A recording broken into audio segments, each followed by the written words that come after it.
সকাল সকাল ফেনী শহরে আসছিলাম। দেখেন এটা হচ্ছে যে মডেল মসজিদ,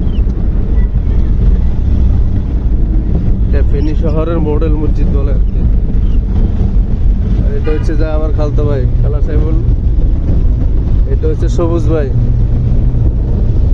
উনি হচ্ছেন ফার্নিচার মিস্ত্রি এবং ফার্নিচার দোকানদার। আমরা মাল ডেলিভারি দেওয়ার জন্য সকালবেলা ফেনী আসলাম। এটা হচ্ছে ফেনী শহর, ফেনী খাজুরতলা মোড় বলে যেটাকে, ফেনী শহরে খাজুরতলা মোড়। এই যে খাজুর গাছ, এদিকে হচ্ছে মহিপাল, এটা হচ্ছে ফেনী শহর। এই যে সকালবেলা কাজের সন্ধানে অনেকে দেখছেন, এটা হচ্ছে দোয়েল চত্বর। এই যে ফেনী শহরে দোয়েল চত্বর বলে।